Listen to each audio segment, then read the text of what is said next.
Apocalipse, capítulo 16. Depois ouvi uma voz forte falando de dentro do templo, dizendo aos 7 anjos: Vão e derramem sobre a terra as 7 taças da ira de Deus. O primeiro anjo foi e derramou a sua taça sobre a terra. Feridas abertas, terríveis e dolorosas, apareceram naqueles que tinham o sinal do monstro e que haviam adorado a sua imagem. Aí o segundo anjo derramou a sua taça sobre o mar. A água ficou como o sangue de uma pessoa morta, e morreram todos os seres vivos do mar.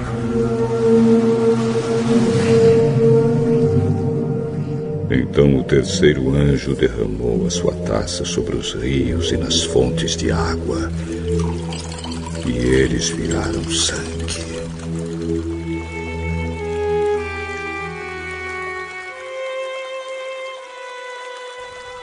Eu ouvi o anjo que tinha autoridade sobre as águas dizer: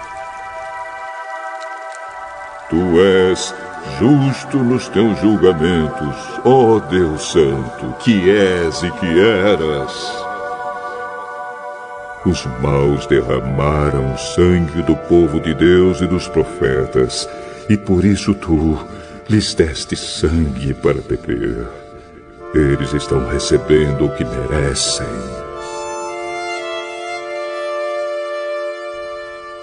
Aí ouvi uma voz que vinha do altar.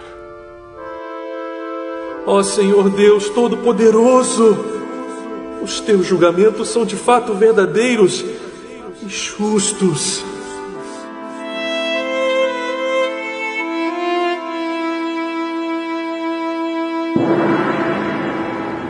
Depois o quarto anjo derramou a sua taça sobre o sol, e ele recebeu licença para queimar as pessoas com fogo.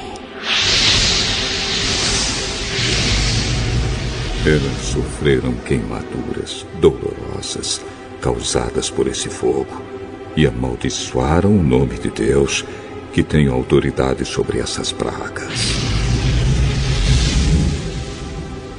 Mas não se arrependeram dos seus pecados, nem louvaram a glória de Deus.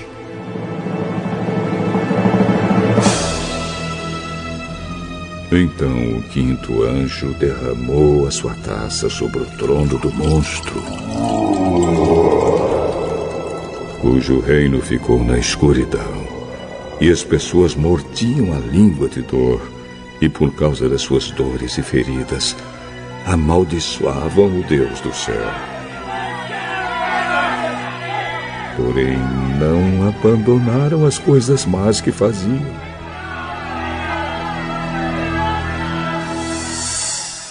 Em seguida, o sexto anjo derramou a sua taça no grande rio Eufrates.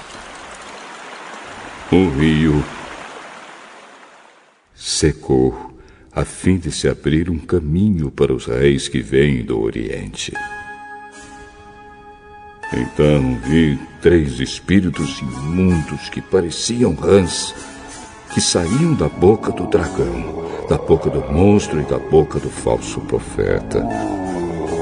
Eles são os espíritos maus que fazem milagres.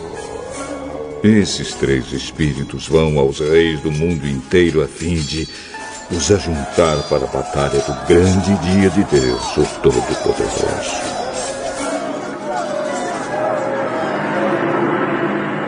Escutem, eu venho como um ladrão. Feliz aquele que vigia e toma conta da sua roupa, a fim de não andar nu e não ficar envergonhado em público. Depois os espíritos ajuntaram os reis no lugar que em hebraico é chamado de Armagedon.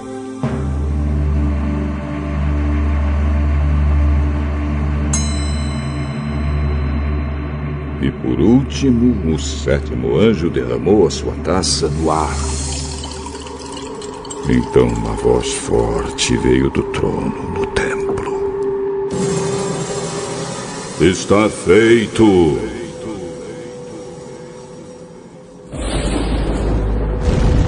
Houve relâmpagos, estrondos, trovões e um violento terremoto, tão violento como nunca houve igual desde a criação dos seres humanos. Foi o pior de todos. A grande cidade se quebrou em 3 partes, e as cidades de todos os países foram destruídas. Deus lembrou da grande Babilônia e lhe deu o vinho da sua taça, o vinho do furor da sua ira. Todas as ilhas desapareceram e todos os montes sumiram. Chuvas de pedra caíram do céu sobre as pessoas. Eram grandes pedras que pesavam mais de 30 quilos. E as pessoas amaldiçoaram a Deus por causa da praga de chuvas de pedra, pois ela era terrível.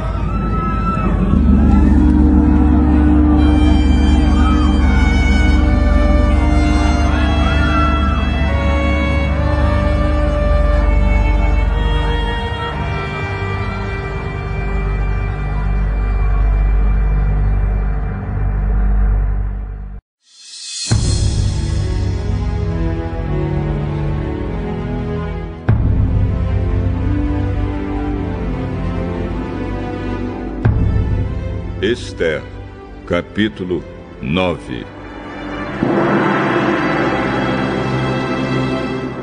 Chegou o dia 13 do 12º mês, o mês de Adar, o dia em que deveria ser cumprida a ordem do rei. Era o dia em que os inimigos dos judeus esperavam dominá-los. Mas o que aconteceu foi o contrário. Os judeus derrotaram os seus inimigos. Em todas as cidades do reino onde havia judeus, eles se reuniram para atacar os que queriam matá-los. Ninguém podia resistir aos seus ataques, pois todos estavam com medo deles. Todos os oficiais das províncias, isto é, os chefes dos vários povos, os representantes do rei e os governadores das províncias, ajudaram os judeus, pois tinham medo de Mordecai. A fama dele se havia se espalhado pelo reino inteiro, e todos sabiam que ele tinha muita autoridade no governo. E o poder de Mordecai ia aumentando cada vez mais. Portanto, os judeus fizeram com seus inimigos o que queriam. Mataram todos com as suas espadas. Não deixaram ninguém escapar. Em Suzã, a capital, eles mataram 500 homens. Mataram também os 10 filhos de Ramã, filho de Hamedat, o inimigo dos judeus. Os nomes deles eram Parsandata, Dalfão, Aspatá, Porata, Adarias, Aridata, Parmasta, Arizai, Aridai e Vaizata. Mas os judeus não ficaram com os bens deles.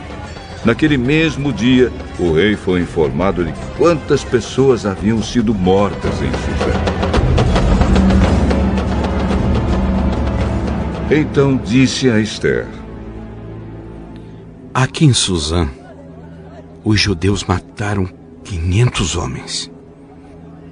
E também os 10 filhos de Ramã. E nas províncias, quantos eles terão matado? O que é que você quer agora? É só pedir. Se quiser mais alguma coisa, eu lhe darei. Se for do agrado do rei, dê autorização aos judeus de Suzã para fazerem amanhã o mesmo que tinham ordem para fazer hoje. E peço também que os corpos dos 10 filhos de Amã sejam pendurados em forcas.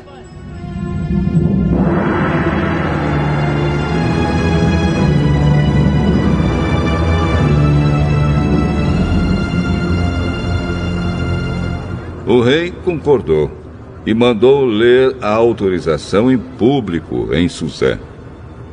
E os corpos dos 10 filhos de Ramã foram pendurados em forcas. No dia 14 do mês de Adar, os judeus de Suzã se reuniram e mataram mais 300 homens na cidade, mas não ficaram com os bens deles. No dia 13 do mês de Adar, os judeus das províncias se reuniram e se defenderam.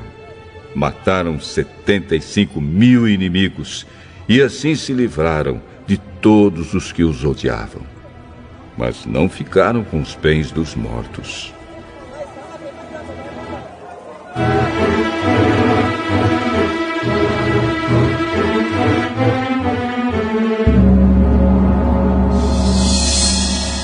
No dia 14, eles descansaram e comemoraram com banquetes e festas. Mas em Suzã, os judeus comemoraram no dia 15 do mês, pois nos dias 13 e 14 eles mataram os seus inimigos e só no dia 15 descansaram. É por isso que os judeus que vivem em vilas e povoados comemoram o dia 14 de Adar com banquetes e festas e mandam comida uns aos outros.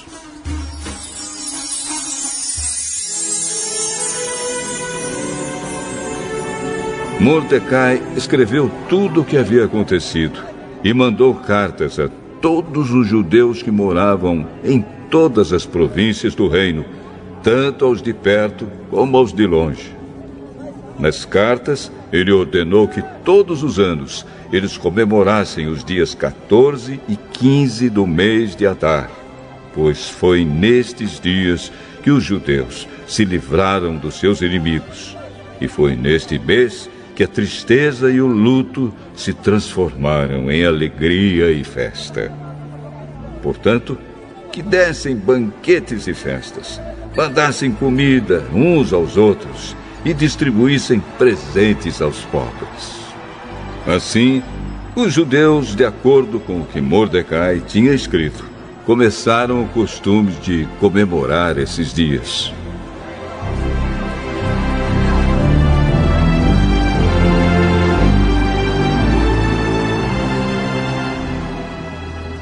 Ramã, filho de Hamedata, descendente de Agag e inimigo dos judeus, tinha planejado acabar com eles e tinha mandado tirar a sorte, chama-se isso de Purim, para resolver em que dia ia matá-los.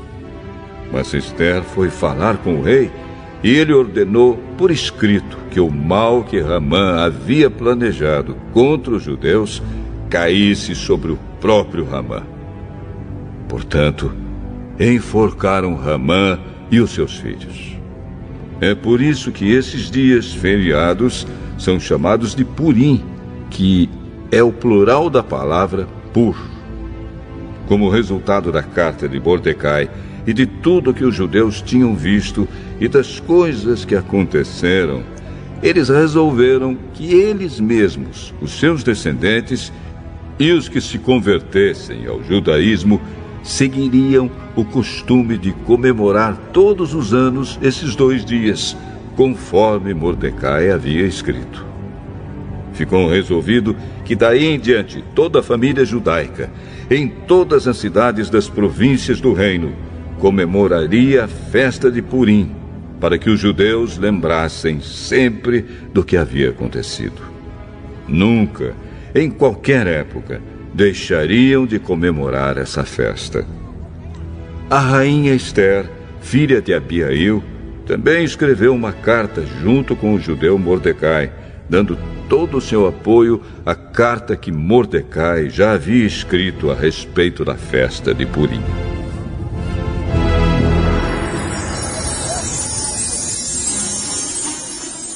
Cópias da carta foram mandadas a todos os judeus das 127 províncias do reino, desejando-lhes paz e prosperidade e confirmando que a festa de Purim devia ser comemorada nos dias marcados, assim como haviam marcado para si mesmos e para os seus descendentes dias de festas e de jejum, eles deveriam seguir essas ordens do judeu Mordecai e da rainha Ester. A ordem de Ester, confirmando as instruções para a comemoração de Purim, foi escrita num livro.